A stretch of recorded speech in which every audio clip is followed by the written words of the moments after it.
Au nom du Père, du Fils et du Saint-Esprit. Amen.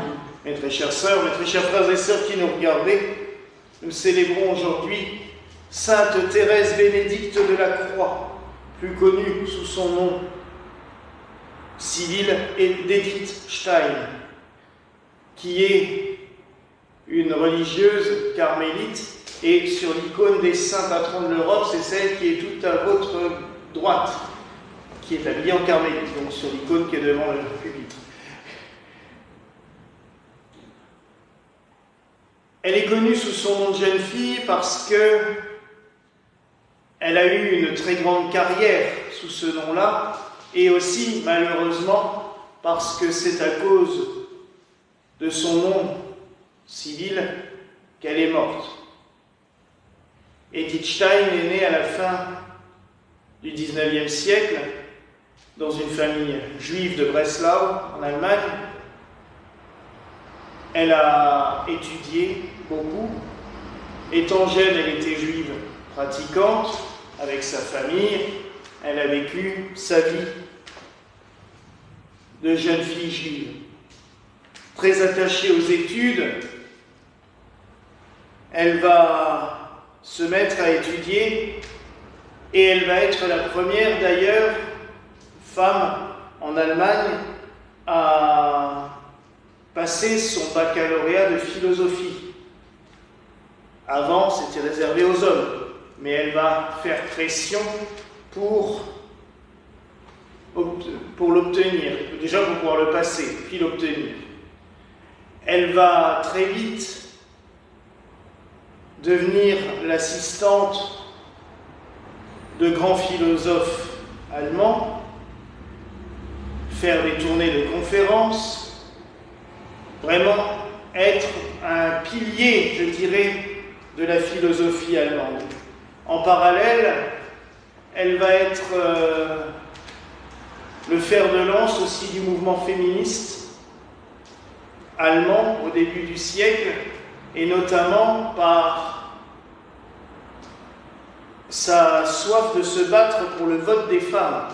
Car maintenant, si cela nous paraît si simple maintenant, à une époque, c'était interdit. Une femme n'avait pas à voter, son mari votait, donc de toute façon, comme elle devait penser comme lui, il n'y avait pas besoin de doubler le nombre d'électeurs. C'est ce que d'ailleurs dira Georges Clemenceau en 1919 quand un de ses subalternes lui proposera d'essayer de faire le vote des femmes. Il dira: à quoi ça sert, de toute façon elles doivent voter comme leur mari, on ne va pas doubler le nombre d'électeurs, ça coûterait plus cher et ça ne servirait à rien. On s'est bien rendu compte par la suite que c'était totalement faux. Mais donc Edith Stein en Allemagne va se battre pour le vote des femmes. Puis, elle vit une espèce de nuit de la foi. Et elle se revendiquera d'ailleurs pendant longtemps comme athée. Je ne crois plus. Elle ne croit plus, mais elle continue à respecter le jeûne du Kippour. Tous ses amis d'ailleurs lui font la réflexion, lui disant: mais tu ne crois plus en Dieu, mais le jeûne de Kippour, tu le respectes. Elle le dira d'ailleurs, c'est plus identitaire que religieux. Mais en même temps, elle voit son meilleur ami se convertir au christianisme. Malheureusement, il va mourir à la guerre en 1918. Puis elle voit sa femme, la femme de son meilleur ami, vivre cette perte avec courage. Un courage qu'elle dit elle-même: je n'aurais jamais eu. Elle affronte la mort de son mari, de son amour. Au contraire, ça décuple sa foi. N'ayant pas eu d'enfant, elle va se tourner vers une communauté de religieuses bénédictines et faire son entrée dans cette communauté. Cela marquera profondément Thérèse, Edith Stein encore à l'époque, au fond d'elle-même.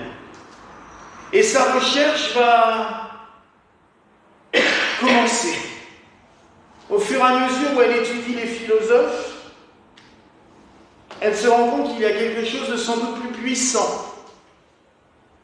Elle voit aussi de nombreux philosophes allemands qui avaient été tentés par l'athéisme au début du XXe siècle, qui tout d'un coup se retournent vers le christianisme, certains vers le protestantisme, d'autres vers le catholicisme.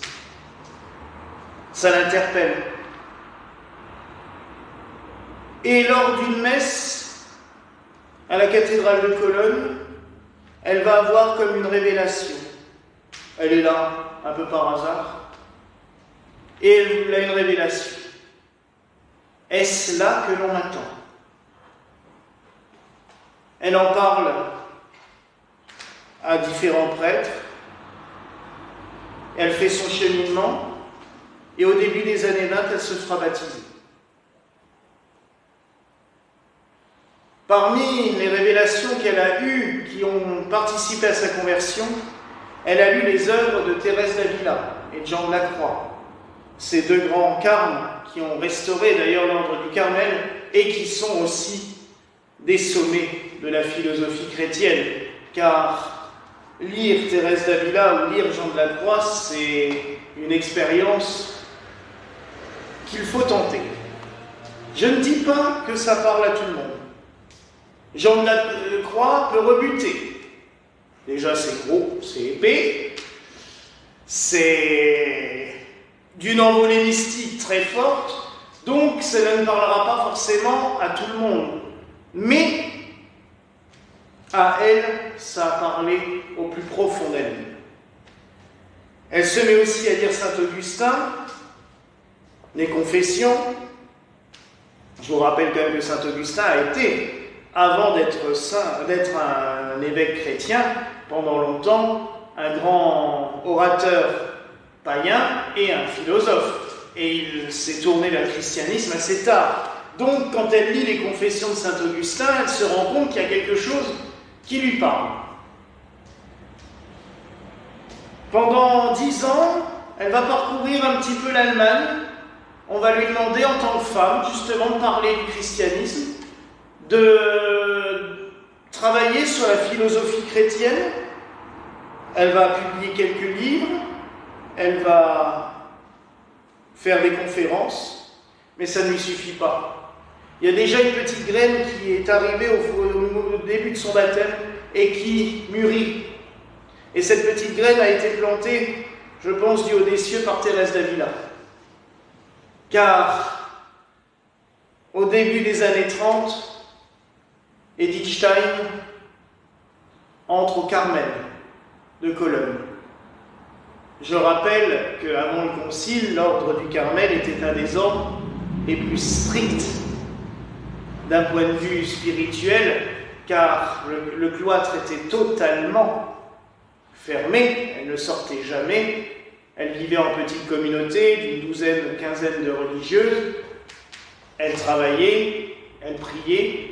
En plus des 7 offices de prière par jour, il y avait les heures d'oraison, silencieuses, de méditation. Donc c'était assez révolutionnaire pour elle qui avait tendance à parler, qui était connue pour parler en public, pour être assez expansive. Là, elle va devoir apprendre à être contemplative, qui est un passage assez compliqué, mais qui va se faire naturellement pour elle. Malheureusement, son entrée au Carmel en 1930, sa profession solennelle en 1933, coïncide avec l'arrivée d'un sinistre personnage en Allemagne, Adolf Hitler. Et je vous rappelle qu'Edith Stein est née juive.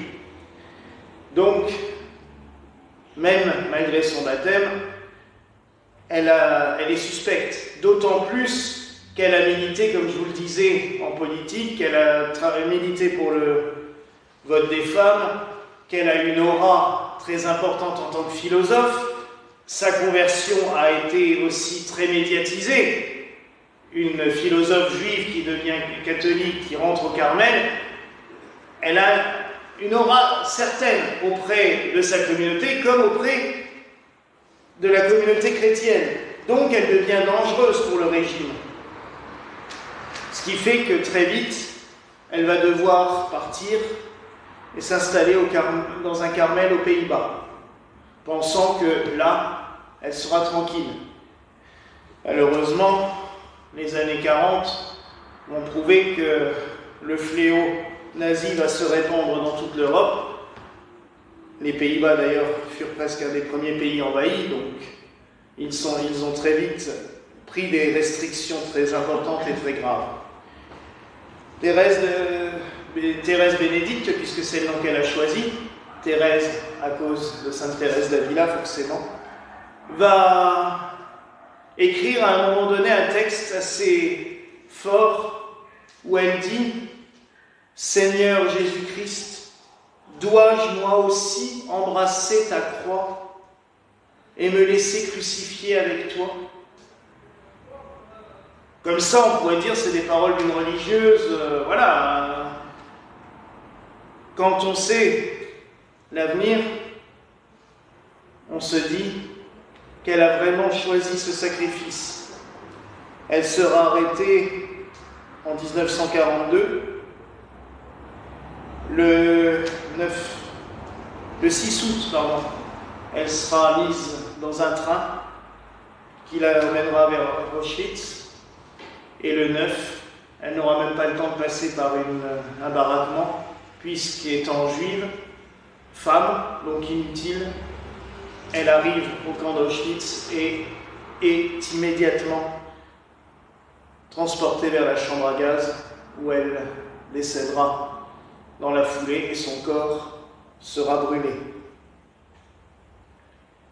On comprend mieux, là, cette phrase « Dois-je me laisser crucifier avec toi, Seigneur ?»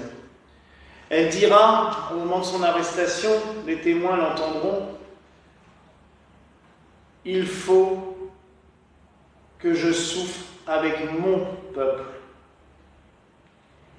Car en fait, le gouvernement néerlandais, sous l'impulsion des autorités d'occupation, avait décrété que les Juifs devaient être déportés, mais pas que. C'est-à-dire que tous les chrétiens d'origine juive, il y en avait quand même beaucoup, devaient eux aussi être déportés, car on ne sait jamais, ils pourraient devenir dangereux avec le temps. On voit à quel point la folie est allée.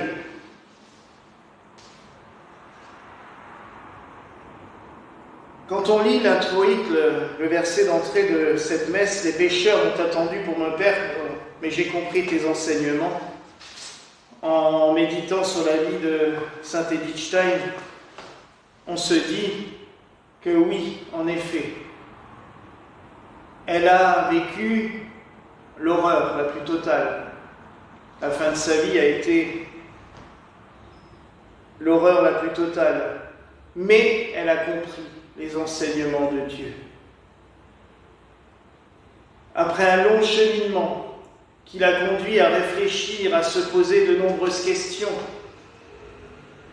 elle a trouvé son salut, elle a trouvé sa lumière, cette lumière du Christ transfiguré telle que nous l'avons célébré dimanche. Elle s'est laissée baigner dans cette lumière. Elle est devenue un des personnages les plus importants dans le christianisme du XXe siècle. Edith Stein est représentée un peu partout en Europe. Des monuments sont bâtis en sa mémoire. Pas que des monuments religieux, des monuments civils aussi en Allemagne, dans toutes les villes où elle est passée.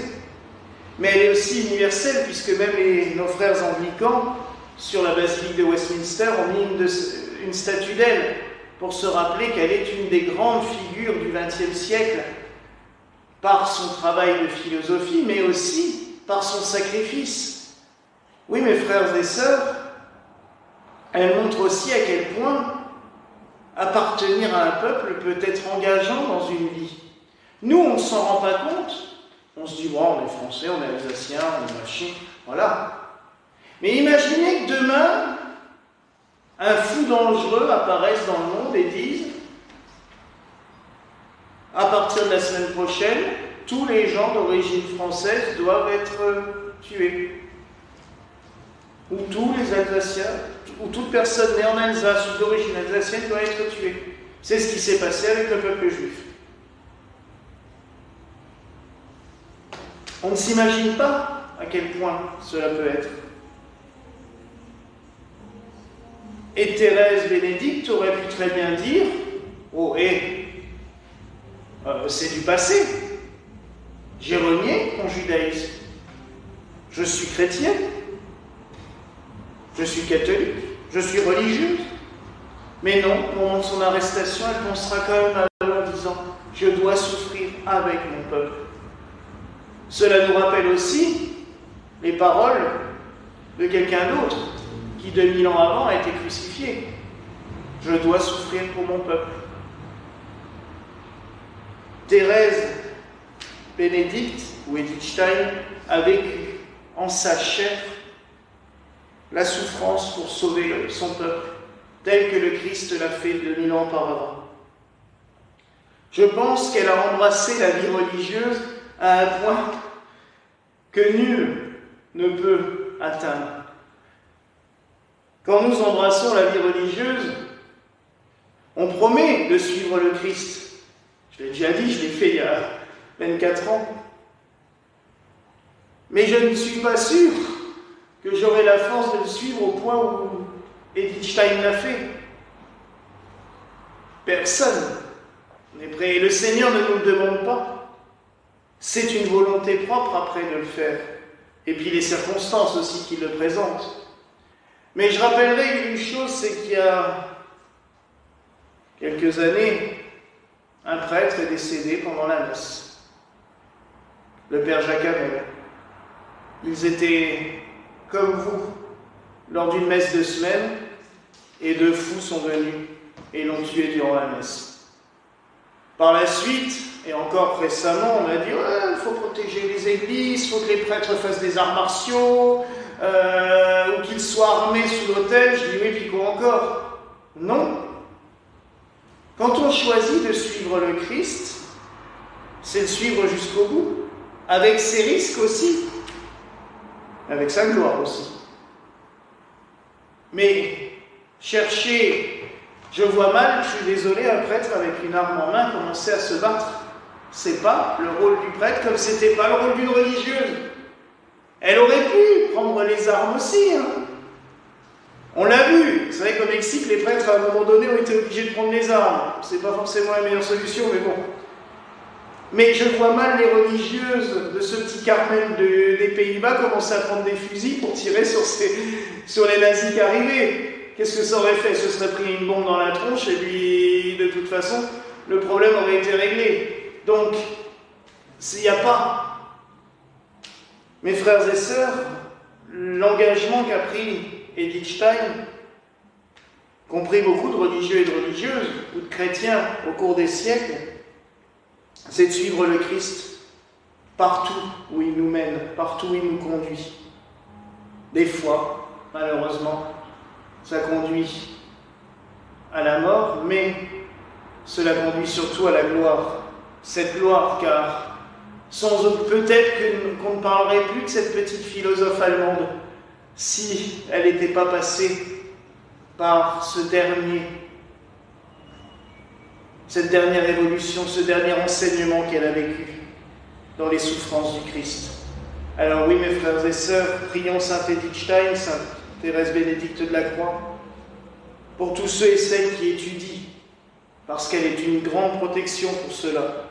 Pour tous ceux et celles qui souffrent le rejet par leur origine, par leur mode de vie. Prions aussi le Seigneur qui nous donne souvent des modèles comme elle, car notre monde actuel a besoin de modèles qui savent suivre le Christ jusqu'au bout. Voilà la grâce que je nous souhaite au nom du Père, du Fils et du Saint-Esprit. Amen.